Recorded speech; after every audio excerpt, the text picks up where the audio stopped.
Now we got it. All right, guys. It's Tuesday night. It's 7 o'clock. It's time for our weekly conversations with Commodores. He may have started out in Oklahoma.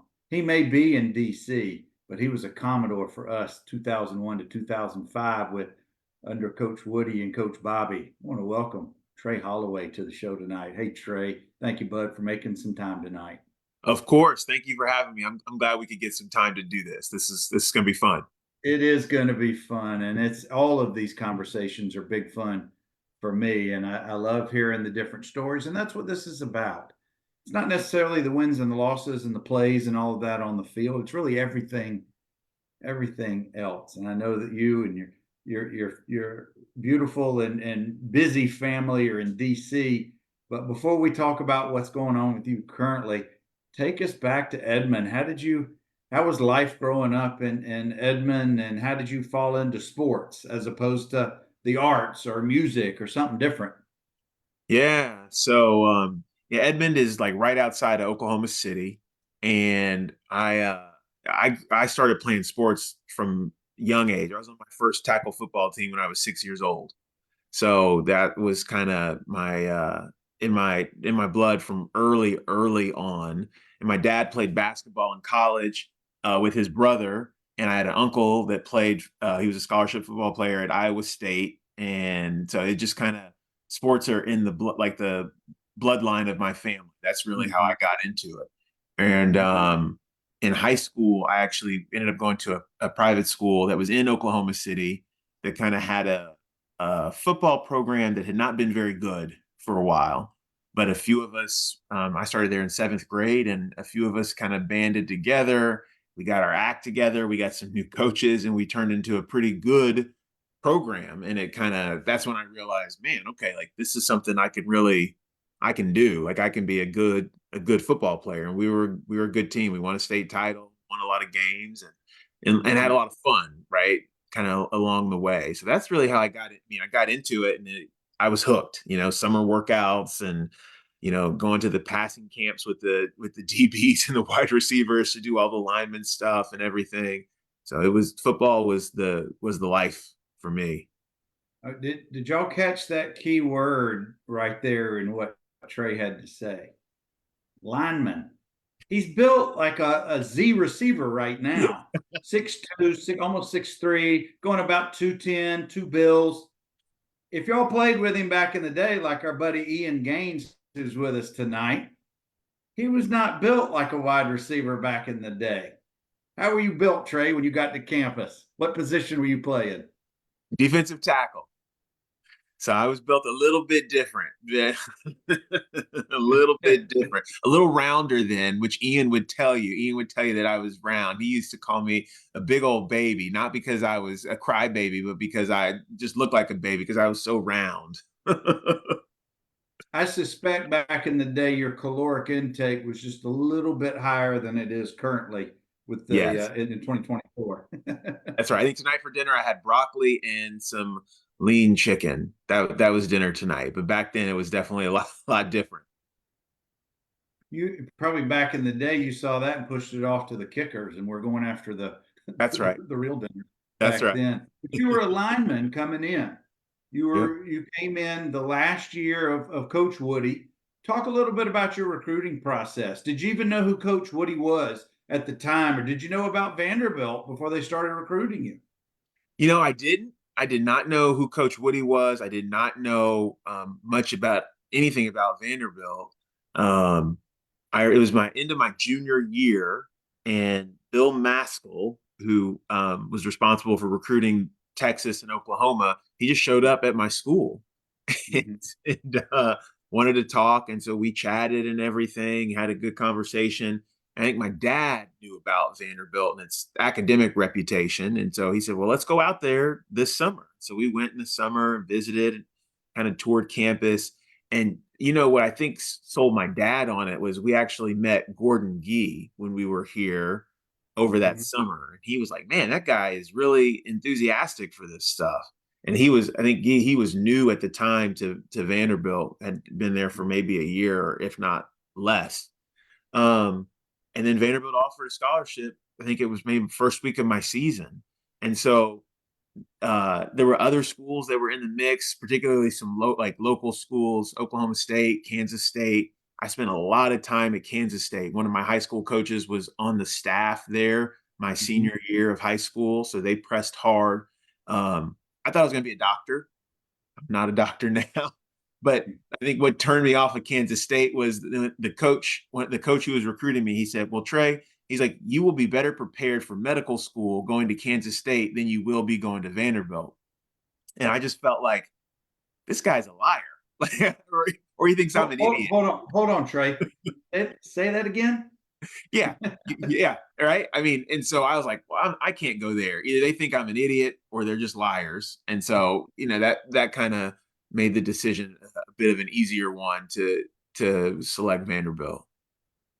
Well, for those who don't know, then Chancellor Gee was probably one of the most pro sports chancellors Vanderbilt had ever had up until that point. In fact, there's a whole another side story of what led to him leaving our school. He was a little too enthusiastic about spending that kind of money, but that's neither here nor there. But it seems like he was pretty proactive about trying to get kids into school. I don't know if you had those kind of conversations with him or even needed to have that, but it sounds like he made a positive impact when you were face to face with him. Yeah, definitely.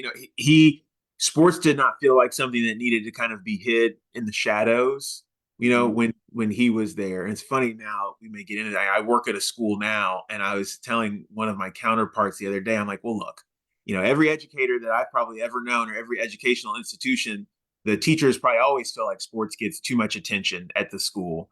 But I don't know if they much of the time they felt that way at Vanderbilt, because that has not been the case under many of the chancellors and the leadership there. But yeah, Chancellor Key was not that way for sure. So you take an official visit during your senior year? Now, I always have to preface saying this. The statute of limitations for anything you may or may not admit to tonight have long expired in the state of Tennessee. If you do legal representation, we have several former players who are Tennessee lawyers. And with that, I'll allow you the floor. I did take an official visit to Vanderbilt January of my senior year. Mhm. Yes. And a good time was had. That's for sure. And that was, now they have like all these rules. I think actually maybe it was coming in at the end of my time in school where they had curfews for the official visits. But when I went on my official visit, there was no curfew, and you were out. And the next morning when the coaches would say, all right, well, you're gonna have breakfast and it's gonna be, us and you and your mom, and we're gonna do this tour. And you woke up and you're like, oh boy, okay, I'm awake. I'm awake, I'm here. Blink, blink twice if you ended up in the press box at a party during your recruiting visit. I wish I could say that. That actually would have been really cool, man. Okay. That may not have been that during that time period, but do you remember who was there? Were there any future teammates also on that same recruiting visit weekend? Yeah, so actually Javon Hay was on my recruiting visit weekend. And Jason Caldwell was my roommate that weekend. And he and I became roommates for 4 years at Vanderbilt. So yeah, we were the three of Excuse me, us. Dr. Yeah, Jason Cole. that's right. Dr. Caldwell. Now, his brother, Joel, will also tell you that he too is a doctor, just a different type of doctor. He's a That's right. doctor of jurisprudence, but That's that's right. neither here nor there. He's That's had right. his time on the show. So you Yeah. had a good visit, it sounds like. Oh yeah. Yeah. The guy showed me a good time. Hmm. Yeah. So you end up signing and you end up coming to campus in the fall of '01 under Coach Woody. Hmm. Had at least at that point learned Coach Woody's history in the NFL and his success there and those kind of things. Did that? I know you were a lineman, but it was on the defensive line. Did that impress you or make an impression on you because he was such a defensive minded coach historically? Yeah, I mean, those guys, so Coach Woody's staff, they knew football, you know, so Coach Patera and all those guys that coached defense, they knew their defense. And there were some really stingy defenses during Coach Woody's time at Vanderbilt, and they knew their stuff. And it didn't always translate for us on Saturdays, unfortunately. But yeah, getting to know and understand the game from them, the nuances of the changes from high school to college are so immense, right? Like in trying to understand, you're not the physically dominant presence that you were in high school when you get to college, right? Like you gotta you blow an assignment, it's going to be big trouble. In high school, you blow an assignment, like you can make up for it with your physical capabilities. But on this side, you had to know your stuff. And those guys, I think they did a good job of explaining those intricacies because so many of them had that high level experience at the next level. Trey, you get redshirted, and was it a choice for you, or you were told you were getting redshirted? They told me I was going to redshirt, and that was okay by me. I know a lot of guys come in, they want to play now. I kind of thought it made sense for me to redshirt.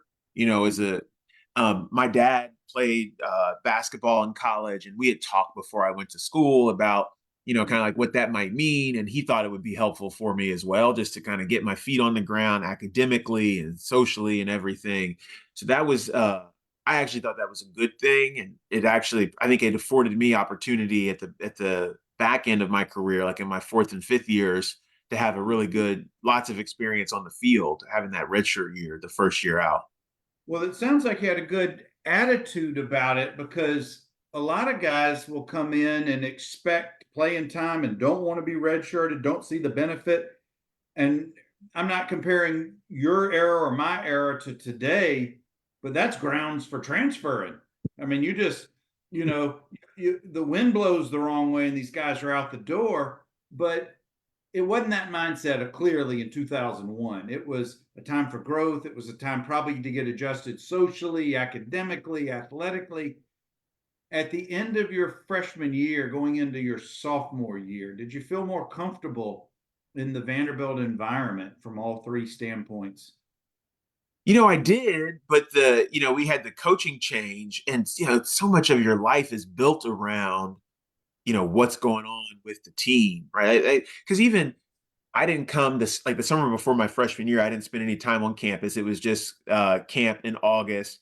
But even I feel like I had such an advantage over all the other freshmen because I had already been on campus for a few weeks, and that carried over to that whole first semester. But then coaching change happened, and you weren't really sure what to expect, and your life was built around this thing that was football. And in truth, Coach Woody and his staff, those guys, they were a little bit older, and they were used to coaching grown men, and giving you a lot of leeway about what you were going to do and how you took care of your business. Coach Johnson didn't operate that way as much. Well, and a lot of times what happens is you're recruited by the staff that ends up leaving. So some players will transfer and go with that coaching staff or that coach to his new school, or they'll just use that as an excuse to leave. Because, and part of the mindset I would think is, well, Coach Johnson didn't recruit me. He doesn't know me. I don't have that rapport. I'm starting over again, so to speak.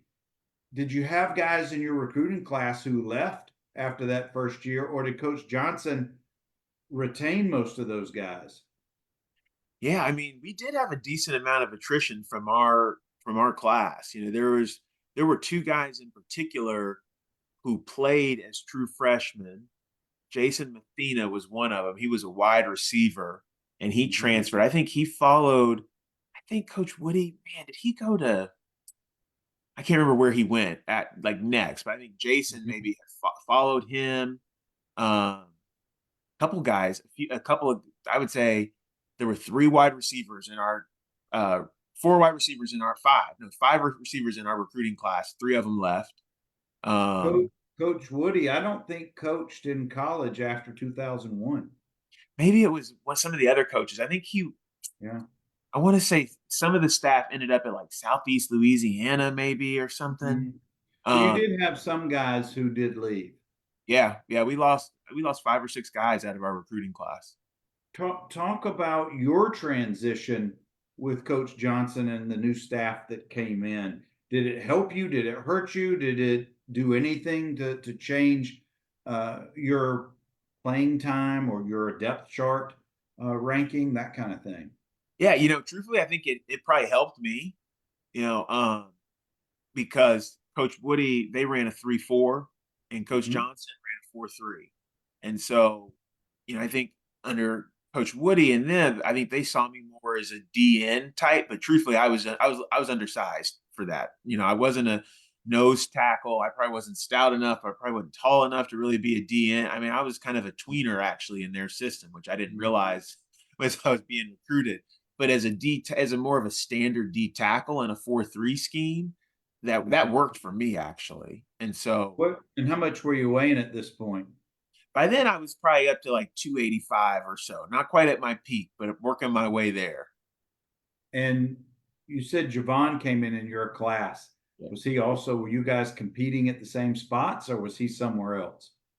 So Javon, he redshirted along with me, though I think they had planned to play him, but he got injured. And so Mhm. he had to get surgery. And so he redshirted.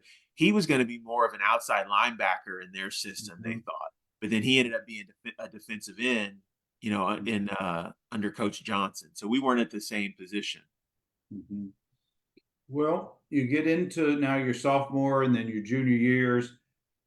I know eventually you switched over to the good side of the ball and being center, but that's coming from an old quarterback. There you go. But there's maybe there's some advantages to having played the defensive line before you transfer to the other side. But center to me is the hardest position in all of football. That's just coming from an old quarterback. But how did you make that shift in your mind? How were you able to grasp the complexity of the line play so quickly? Well, I had some good help from some guys. If can I tell a quick story about how I got over to center? Of course. So after my redshirt sophomore year, so going from the 2003 season into the spring of '04, the Mhm. David Turner, who was the D line coach, came to me and said, "Hey, look, the coaches think we might like to try you out at center." And I said, "I don't want to play center. Like I don't want to do that." And he said, "Okay, well, it's your choice." I said, "I want to compete for a starting job on the defensive line." I had started 2 or 3 games the fall prior, and I thought I had a good shot to win like a full-time starting role. And at the time, there were 3 guys who were also going to be playing center that spring. So it was Adam Dossett, Stephen Brent, and Mhm. Chris Williams. Mhm. By the end of the spring, so by the time we broke for that spring, um, one of those guys had torn his ACL, and 2 other ones had been declared academically ineligible. So I went from the fourth option at center to pretty much the only option by May. And so Cutler came And up to you're me. talking about future NFL star Chris Williams. Yeah. Which you got to give him a lot of credit because in today's day and age, he'd have been at a different school, but he really Mhm. stuck it out. He redshirted. He had the academic hiccups. He stuck it out at Vanderbilt and blossomed. Yeah, Um, Chris was on the show a few months ago and told his just a beautiful story of redemption, in my opinion. Just yeah, a fantastic story. What a yeah, good dude. yeah. And so Cutler came to me and said, "Look, like you got to play. It's either, like literally you're going to start, or we're going to start these Wait, true for freshmen." those who don't know, this is Jay Cutler who signed in your same recruiting class. That's right. Yeah, Keep yeah. going. Sorry. And so it just so happened that he and I were lined up to be roommates that summer, along with a few other guys. And Side so note, lucky you. Go ahead. so that summer, we Uh-huh. actually we would have sessions at the house. So Mhm. other offensive linemen would come over. We would go over things. Jay and I would practice snaps in the front yard. I mean, we just spent a lot of time And working that together. didn't look weird at all to Not at all. anybody Not walking at all. by. Right. Right. Not at all. And we all off campus in the neighborhood? We were off campus and we were in a rough neighborhood. We actually Hmm. the house we later found out it had been fixed up a little bit, but it used to be a drug house. And so, yeah, we would get visitors at odd times at night, and it was a bizarre summer. Those guys lived there the whole school year, and they continued to receive visitors. So, but that's how I did it. I'm gonna guess that Mama Holloway did not visit that house, but She did, um, yeah, she did not. So my then girlfriend, now wife, she uh-huh. refused to come visit me at that house. I'm not coming. She came once or twice, like I'm not coming over there again. I don't know her, but I already like her. Smart woman. Yeah, yeah, yeah. But that's how I did it. They basically like, look, you're the guy. Like you're gonna start. We played South Yeah. Carolina in our opener that fall of '04. Like Mhm. you have to do this, otherwise we're out of luck. So I fell into it, but I had to do it. Mhm. Wow. Well, it's nothing like learning on the job, isn't there? That's right. That's right. On the job experience. And take us. We rarely do this, but this is such a unique to me. Your experience. Take us to that. If you remember those first few huddles, that first game in South Carolina. I know you had played the previous year, but on the D line, and you had some game experience. But that's not what this is.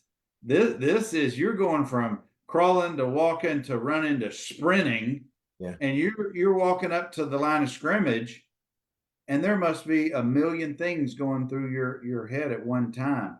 How did you slow your heart rate? How did you slow the game down to where you could even listen to the signal and know when to hike the ball at the right time? How did you gain that perspective so quickly? Golly, I mean, I don't know how good of a job I did with it. One of the things I do remember, I rolled a couple of shotgun snaps back there, which was ugly at the beginning. But I think Mhm. it was probably the other guys, and just leaning on them and I felt I think they expressed confidence in me. I'll remember Jay's mom, Sandy. She came up to me at some point in the preseason when she was around. She said, "He believes in you to protect him." And like that meant a lot to me, because Jay's not the kind of guy that would say that to you. I think he'd rather think that, you need to really work hard and all that, as opposed to him that, look, I believe in you kind of thing. So, it Wait, was y'all didn't have this sharing of emotional outpour at any given time? There was none of that going on with him? no, no, I'm no, just speculating. I'm not Trey. I'm just asking. yeah, no, yeah, no, he was not that kind of guy. Mhm.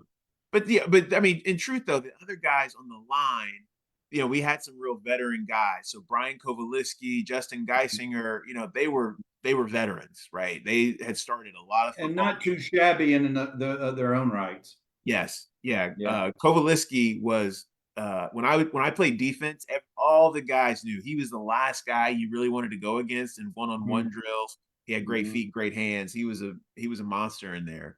And Mhm. so those guys, I was able to lean on them, and they probably covered up deficiencies that I had as I was getting to know the position early on.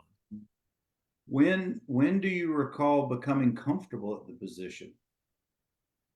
Yeah. Was there a moment, a game, something that sticks out that maybe you picked up a block that it was a play maybe you had missed in the past, but things were just starting to click and you weren't having to necessarily process, you were just doing because you knew what you were doing at this point.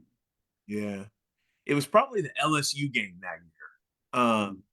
We played, we ended up losing that game by, I don't know, 17 points or something. I can't remember, but we played them really tough for a half, and we scored a touchdown late in the half, and like scored it like had a 1 yard touchdown run, but that last yard's the toughest yard.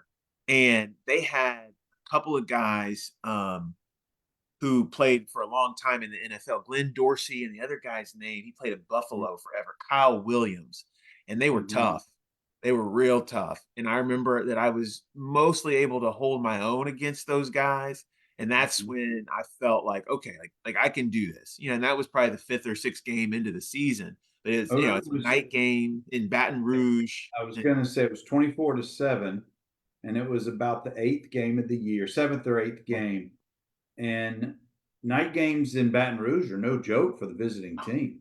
No, that was an experience. When people say that, like, well, what's the toughest place you played? I give them two answers. I say, Florida is the loudest place I ever Hmm. heard.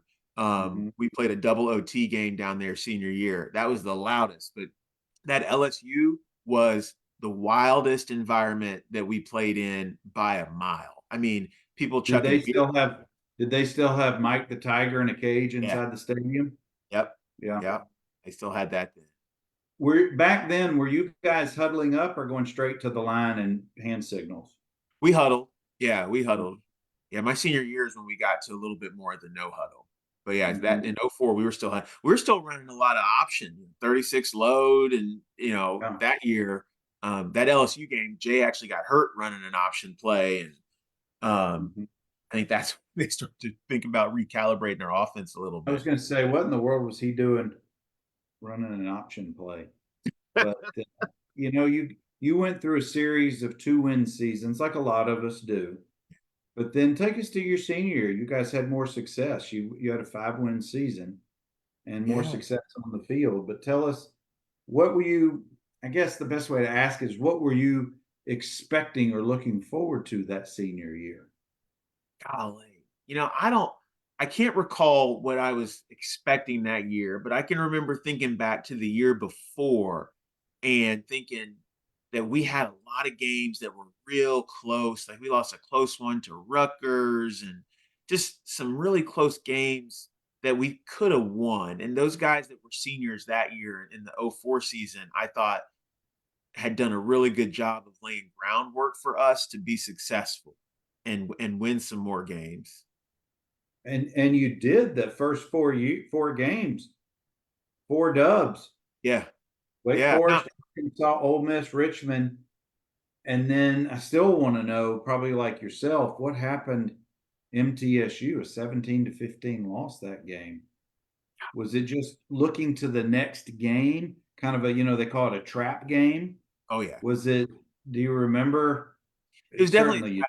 I mean, we had a terrible week of practice that week. It's one of those things you look back and like I helped coach my high school back home. Like I did some virtual stuff, graded film, and I would get back a couple times a year and I would speak with the team and I would talk to them about trap games. Mhm.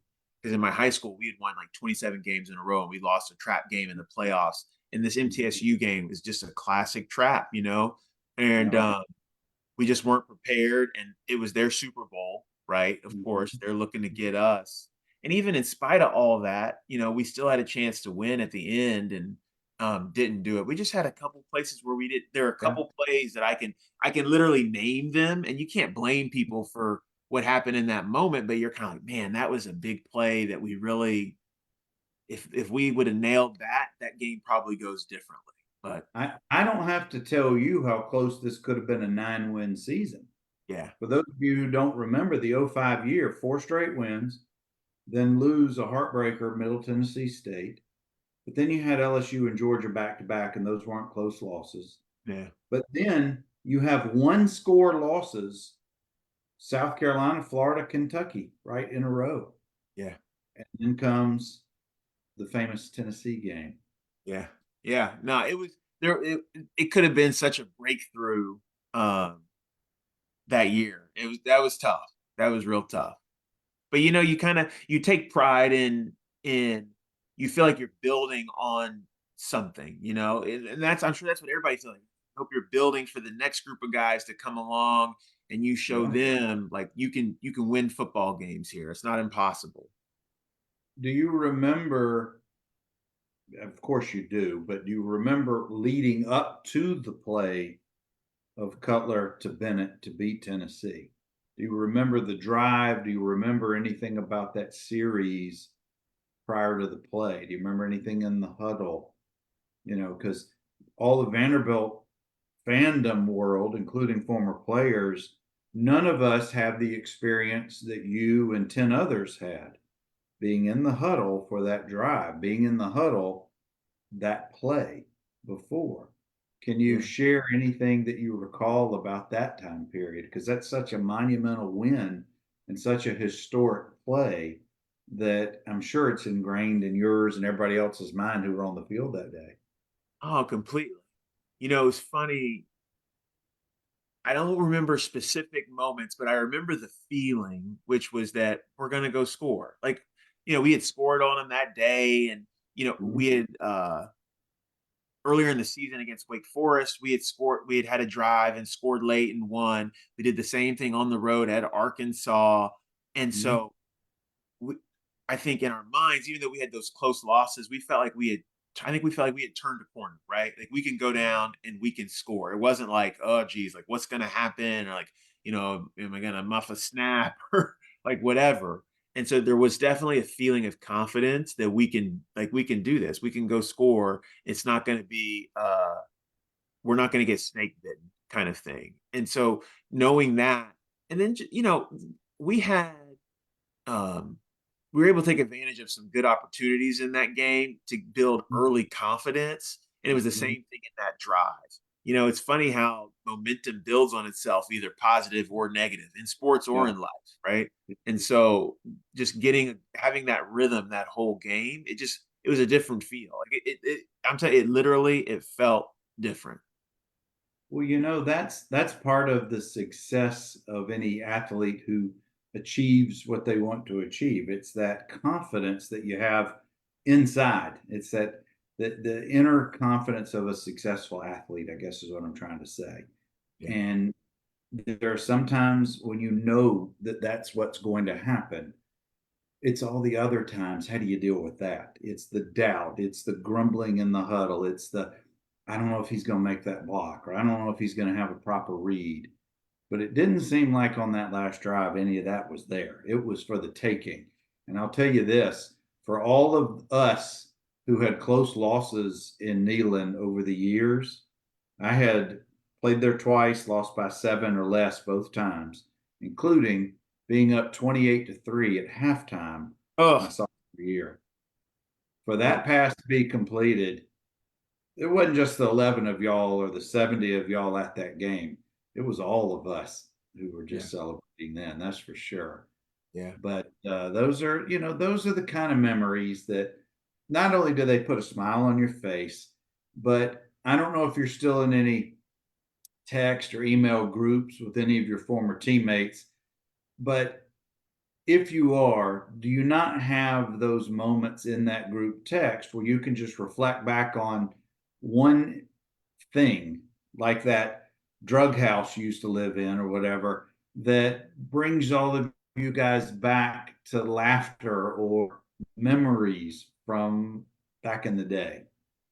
oh, totally. Yeah. I mean, some of them, I can't, I can't say in polite company, but you kind of, you look back on, and part of it is, we were talking about this before we started, how the time goes so fast because it does feel like it was just the other day that Mhm. some of this stuff was happening.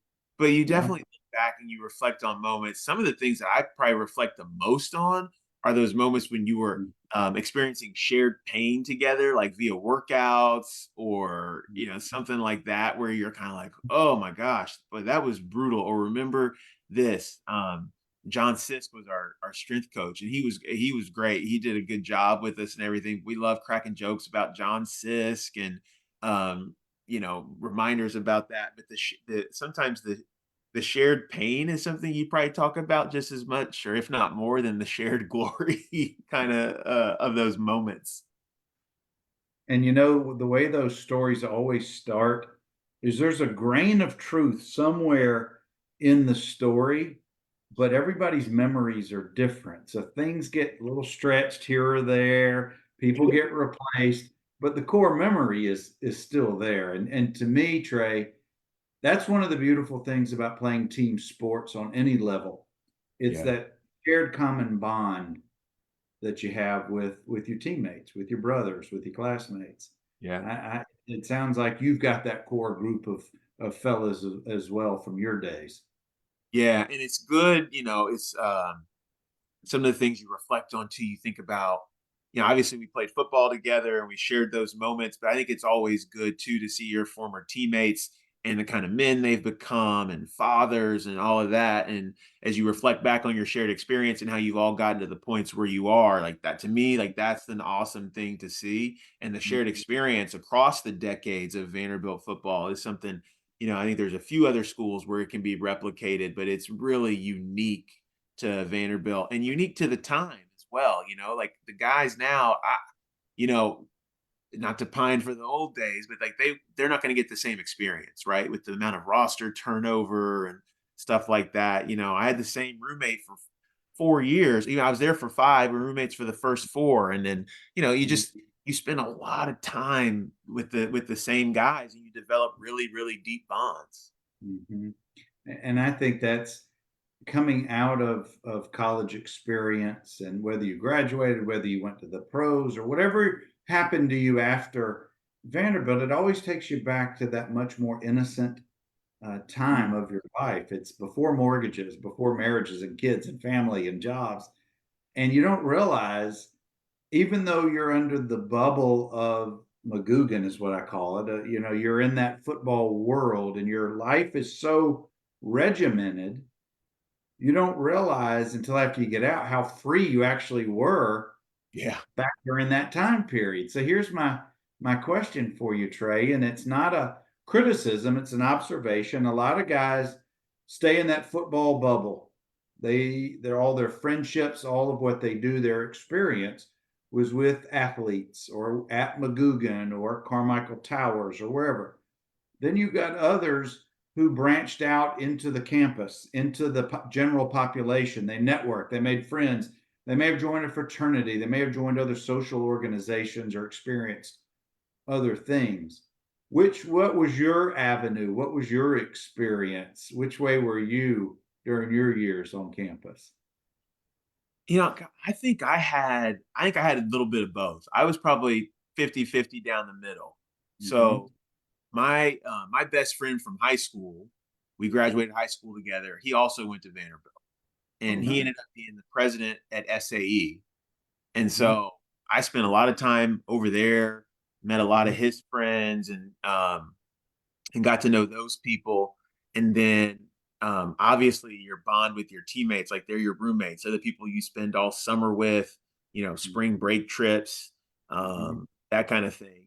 But I have one group text chain that's with guys that I was teammates with, and then there's another group text chain I have, and it's me, 2 of my former teammates, a women's basketball player from Vanderbilt, and then two kids, I mean, grown-ups now, 2 kids from general population, and it's the 6 of Mm-hmm. us. They're actually Civilian, that I civilian. Yeah, civilians. That's right. Yeah, That's right. We supposed to call them regular students. That's what we yeah. call them. All right, Um, now I gotta ask, I gotta pause you. What's the name of both of those group texts? well, so the one with has the regular students and it doesn't have a name, but the other one's called VU Locker Room. BU locker room, because every group text of teammates has a name, and I always love to hear what it's Yeah. called back in the day. Yeah. But that group that has the women's basketball player on it, like that's the group that I actually went to Las Vegas with when Vanderbilt played UNLV. Yeah, Uh, you and I met up when we yeah, were out there at that party. yeah, That's right. yeah, That yeah. was what I was going to ask you. Have you been back to campus for any weekends, any games, homecomings, or that in the last several years? I know it's hard with kids and all the activities and all of those things, but have you been back to campus in the last several years? I don't think I've been on campus. Oh man. I I am pretty sure I was there fall 2019. I think that's the last time that I've been there. I actually had convinced my job before I started working at the school. I had convinced them to let me earn this kind of multi-year certificate over at Owen. And so I think it was back-to-back falls. I went Mhm. to this week-long training course, and if you went, if you got like 3 of these certificates within like a 4-year period or something like that, then Mhm. you got some kind of, I can't remember what it was now, but they committed to me that they were going to do it, and I did it in fall of 18, fall of 19, and I built it around weekends. Like I would go for the weekend football, and I picked the courses based on when there were home games.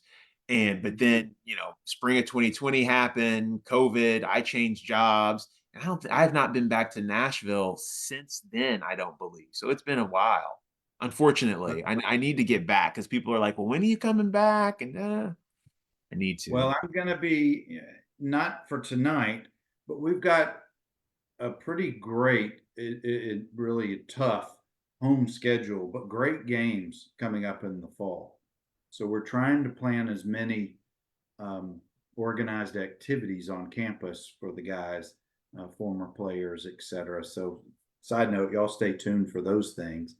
But Trey, if you since you hadn't been back in almost 5 years, if you haven't seen live footage or seen live or updated photos, you're not going to recognize a lot of the campus. It's Carmichael Towers, are down. Yeah. Those many campuses are being built, and of course, all the sports facilities are way updated and being updated every day. Yeah. I know I got to get back, especially with Clark being the coach and all. I mean, like I gotta. Well, you just led me to the last thing. I know Coach was one of your teammates, so share a little bit about your blocking for him. He's Yeah. in your backfield, so share a little bit about what you remember about Coach Lee as the football player. Yeah, I mean, I'm sure people have said this before. Yeah, everybody's heard this because it's so true about him. But the guy just worked his tail off. I mean, just a real grinder, um, and a good teammate. Like he was willing to do what it took for the team. And it was not glamorous, right? He walked on. He was a fullback. That is not a glamorous thing to do. And so you got to really want it, and clearly he did. And that's what I remember about Clark. I definitely remember a big catch he had when we played Florida in '04. And he earned it, Mhm. sometimes guys, they're good high school players or whatever, and they get a scholarship and they come to campus and maybe they don't play, maybe they even do play, but it doesn't feel like they maybe earned it. But that Yeah. was not the case with Clark. Everything he got at Vanderbilt, he earned it, every bit of playing time he got. So that's something that I remember about Clark for sure. A few weeks back, I had a roundtable discussion of walk-ons who played in the '80s and the early '90s, and their shared experiences, or excuse me, their experiences were all pretty similar because of the generation that all of those guys played in. I think that if I had a conversation of walk-ons during that time period when you played, you and Coach Lee's era, versus guys who've played in the last couple of years, even those would be a very different experience. So I'm going to have, just as a side note to a side note, I'm going to have other panels. I don't know if I could ever get Coach Lee on one of those panels, but I'd love to find out. And he's been on the show, but we Yeah. certainly didn't talk much about his playing days, a little bit. But I'd love to get his perspective, or anybody who's ever earned a scholarship, Yeah. being a walk on. But that's another day. Let's get back with you, Trey. And we've got just a few more minutes. You get to that Tennessee game, but it's only your fifth win, so the season concludes, and presumably your career has concluded, at least collegiately. Had you given any consideration to a post college football career at that point? Yeah, I really hadn't. Um,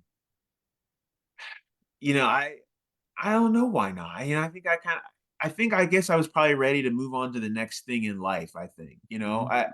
there was Mhm. definitely going into that last game a sense like I knew it was my last football game, and whatever Mhm. was next, I was okay with. Um, but no, I had not really thought that I would try to pursue being a professional football player. Truthfully, it didn't seem like it was an avenue that was open to me. So no, I didn't think about that. Did you graduate that December or that spring? That spring. When that spring? At that point or by that point, had you figured out what was next for you, or you were just still forming those plans that spring? Yeah, I had actually. So my uncle, he used to own an accounting firm in Washington D.C., which is how I got up here. And Mhm. I thought I was going to be a doctor. I'd done most of I think actually I'd done all of the courses that you needed to take in order to go to medical school. Unfortunately, I got a D in a lot of them, and Mm. so medical school didn't seem like it was really going to be on the table for me. And so my dad was like, your uncle may have a job for you. Why don't you go see him? And so over the break between fall and spring semester of my senior year, I went to go see him. And I said, look, I'm just trying to learn how to do something. He said, well, if you're willing to learn, I can teach you. And You can come work for me. And so that's how I got up here. That's how I got exposed to accounting and finance and all of that. So I did have something lined up coming out of school, which was comforting to know, big adventure moving to DC. When you came back after the fall break, the winter break, excuse me, and it's that January, it's your last semester, and you didn't have to report for workouts. How freeing was that? Or was it kind of, I don't know what I'm doing with myself. I don't never had this much free time. It was a little bit of that. It was more that than feeling free. It was a bizarre feeling, because so in my class, there were, it was myself. There were 15 of us maybe that were left by the end that were seniors, right? And most of the guys were working out for pro day, right? I was not working out for pro day. And so, those guys had kind of structured workouts they were doing with Coach Sisk and all of that. And so all the free time was a little bit bizarre, I'll admit. And I kind of didn't know what to do with myself. And I think I was taking 3 classes. It might have only been 2. I think I needed like a statistics class with Rosie Noble in order to graduate. That's the only thing I think But I what you actually needed, what you needed was some supervision. needed. Probably at that point. No, that is true because we spent a lot of time. I mean, we went out almost every night. Me and my roommate Hurdley Harrison and Kenan Arkin, who was also on the team. He was getting his MBA at the time, and Owen. We went out a lot that spring semester. Yeah, you don't realize how quickly that flies by, and then all of a sudden, it's the second week in May, and Yeah. then it's time to graduate. But I tell you, who gives you a shout out, and Ray Brown says, Willis. Yes, Raymond. Yeah, yeah, yeah. My guy.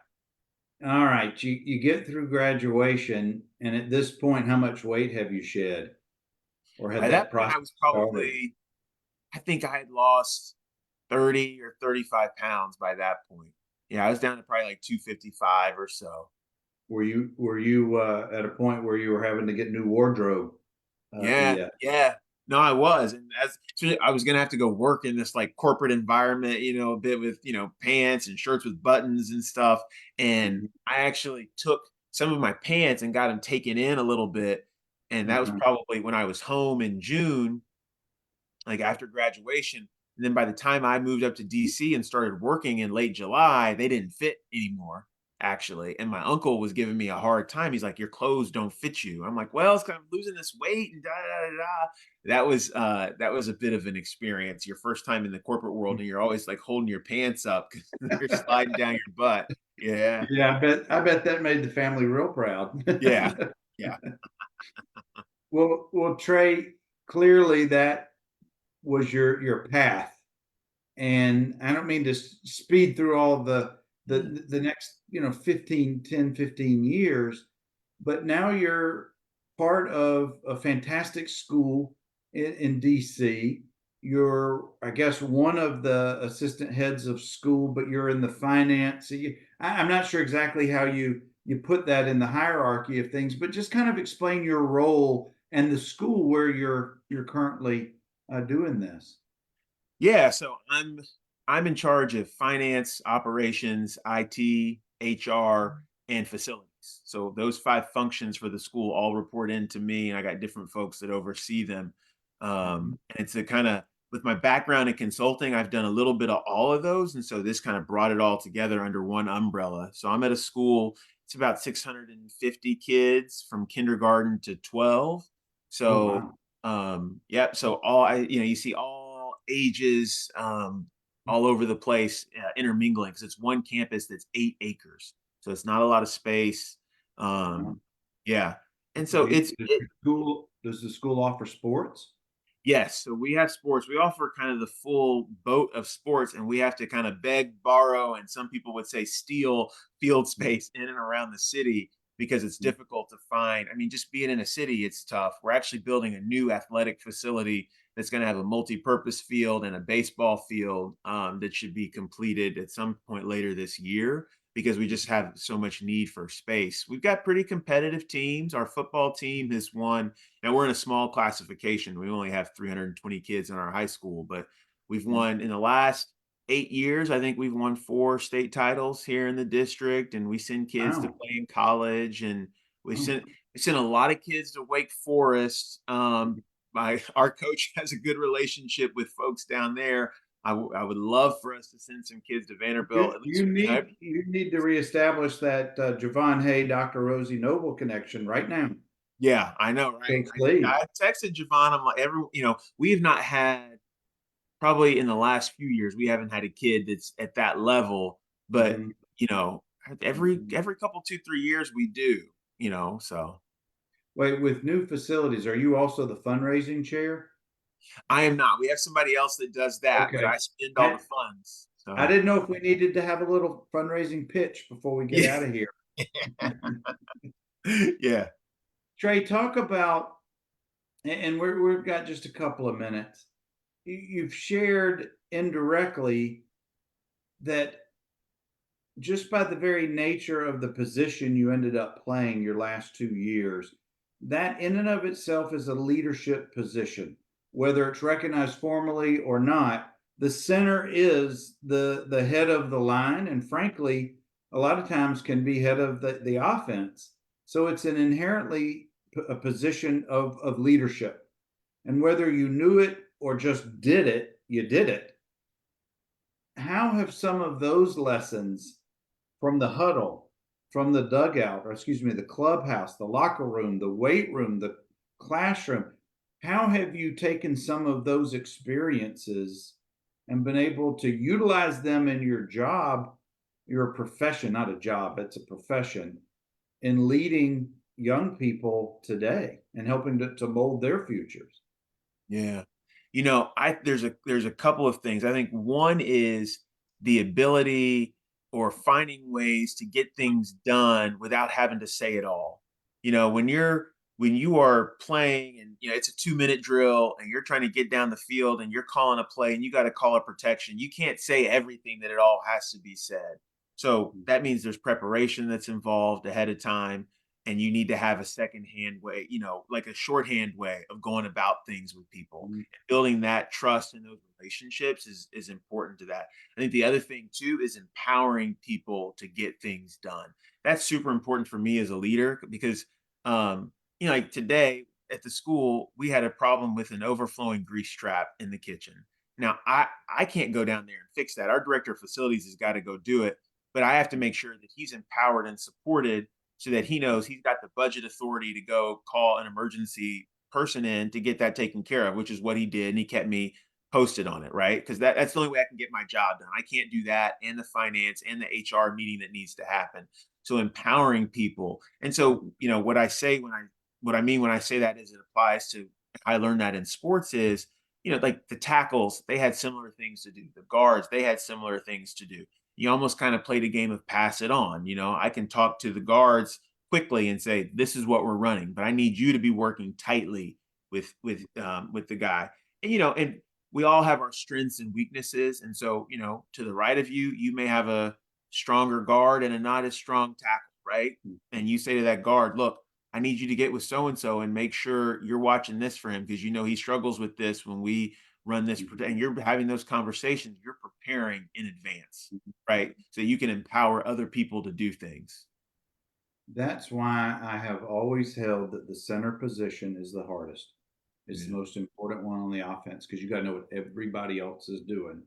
And I do have a concern, Trey. Today is Tuesday. Pizza and fries are not served till Friday. What was the grease? What was going on in the kitchen today that led to all that grease? I Because don't know what. your lunchroom schedule is a little upside down as far as my experience. Yeah, yeah. No, I don't know. I have to ask Chef what he was doing in there that caused that to happen today. Yeah.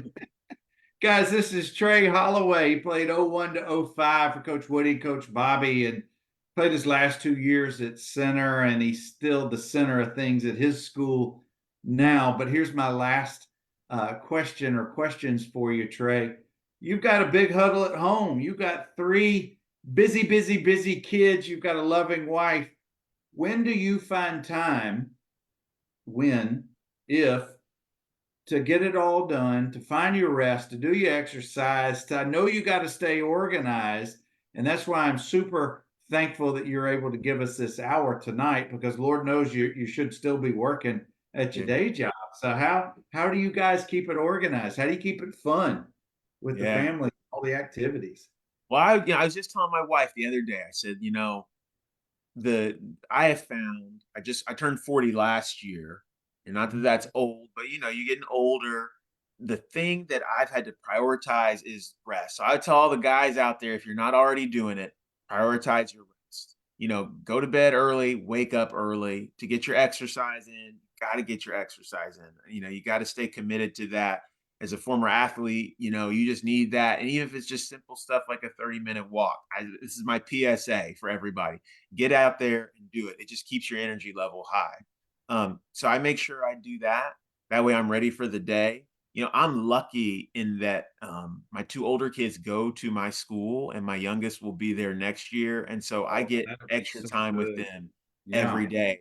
It's yeah. riding into school, it's seeing them at lunch, and they're still talking to me, which is nice. And so that helps. But Wait, do even they call you dad at school or Mr. Holloway?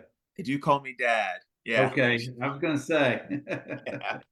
But it's also just I got home today and I brought my daughter home because she had play practice and my son was already home, and we just threw the baseball for 10 minutes while my wife was finishing dinner. And it's just a chance to talk.